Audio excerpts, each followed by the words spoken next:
Oxford university मुबाहिसे में पाकिस्तानी बयानिए की जीत। पाक भारत मुबाहिसा पाकिस्तानी तुलबा ने 2/3 अक्सरियत से जीता है। आपको अपडेट करें जिसकी वजह से इजलास पीर की शाम 5 बजे तक आपको अपडेट करें इस हवाले से कि अवामी जज्बात के लिए भड़काने के लिए दोनों ममालिक के ऑक्सफोर्ड यूनिवर्सिटी के तुलबा ने अपना अपना नुक्ता नज़र पेश किया। स्टूडेंट्स यूनियन के सदर मोहसिन हराज ने पाकिस्तानी टीम की क़यादत की है। इसके अलावा बताया जा रहा है कि यूनियन के 2 साबिक सदूर अहमद नवाज और इसरार काकड़ भी हमरा थे। तीनों तलबा ने निहायत मुदल्लिल अंदाज में पाकिस्तान का मुकदमा शुरा के सामने रखा है। पूरे इंटरनेशनल मीडिया पर इस वक्त इस डिबेट की बातचीत की जा रही है। इस मुबाहिसे के हवाले से गुफ्तगू की जा रही है। हैश टैग्स भी चलाए जा रहे हैं। आपको बता दें कि मुबाहिसे के आखिर में डिबेट हॉल में मौजूद तलबा ने वोट दिए हैं। पाकिस्तानी टीम को 106 जबकि भारतीय टीम को सिर्फ 50 वोट मिल सके।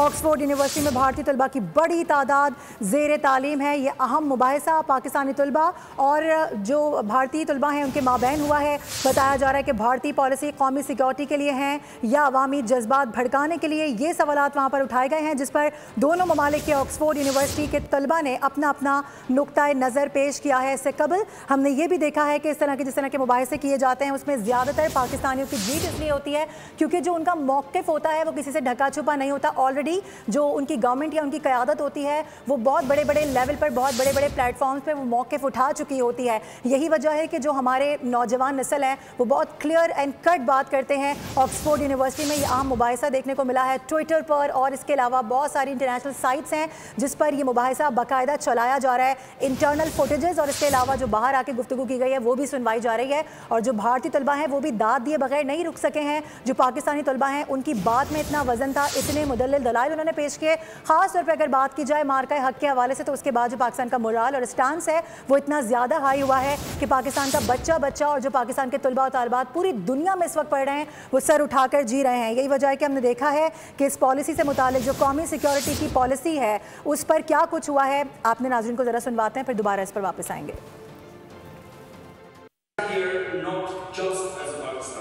But as someone who believes in what this chamber stands for, that ideas are stronger than fear and that hope is stronger than hatred. Coming to my first argument, Mr. President, let me begin with one simple truth. Pakistan is not obsessed with India. Pakistan is obsessed with its future. When Indian populism rehearses hostility, Pakistan has been rebuilding. Quietly, consistently, and with purpose. Firstly, diplomatically, we have become a regional leader. Pakistan is a key partner in the China's Belt and Road Initiative, not as a conflict zone, as they will tell you, but as a corridor of trade, energy, and connectivity.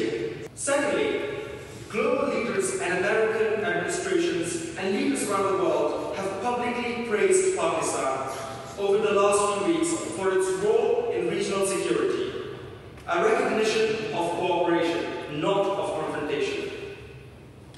Human Rights Watch analyzed in 2024 alone 173 speeches of Modi before the election.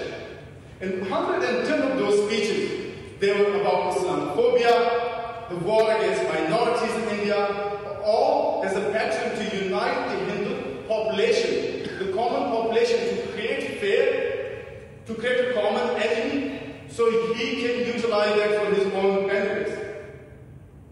A prime minister who has been summoned prime minister twice before, once for the third time, and his speeches says the following: the Muslims are infiltrators, they threaten the safety of our children and daughters.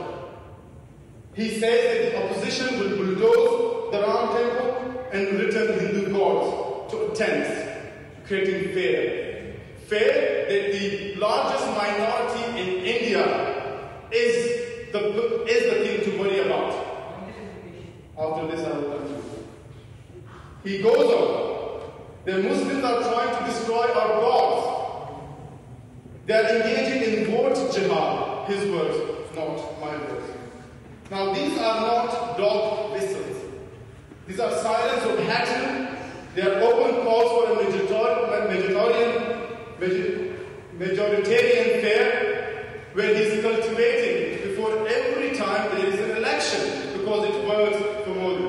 Pakistani तलबा की body language बता रही है कि वो कितने ज़्यादा मुतमईन हैं, वो किस कॉन्फिडेंस के साथ बात कर रहे थे कि अंदर बैठे जितने भी शुरा थे वो दाद दिए बगैर ना रह सके। उनके चेहरों पर मुस्कुराहटें देखी जा सकती हैं, फिर उनके लिए बाकायदा क्लैप भी किया गया है। जो जजेस वहाँ पर मौजूद थे वो बहुत ज़्यादा गौर से उनको सुन रहे थे। इसकी वजह ये थी कि बहुत ही दलाइल के साथ, मुदल्लल दलाइल के साथ वो अपनी बात में वजन रखने की कोशिश कर रहे थे और यही देखने को भी मिला है। यही वजह है कि फिर जैसे वोटिंग आई है सामने तो किस तरह से भारत को सिर्फ 50 वोट पड़े हैं। और ख़बर ये भी है इस हवाले से कि जो भारत का पैनल है वो बहुत ही कम तजुर्बेकार पैनल था जो यहाँ पर भेजा गया है, जबकि पाकिस्तान की जानिब से जो हाई कमिश्नर्स हैं उनके जगह पर इन तलबा को सामने रखा गया है, इनको इस तरह से सामने लाया गया है। क्या कुछ वहाँ पर हुआ है हमने अपने नाज़रीन को दिखाया भी है। ऑक्सफोर्ड यूनिवर्सिटी है, मुबाहिसे में पाकिस्तानी बयानिया जीत गया है। पाक भारत मुबाहिसा पाकिस्तानी तलबा ने 2/3 अक्सरियत से अपने नाम किया है।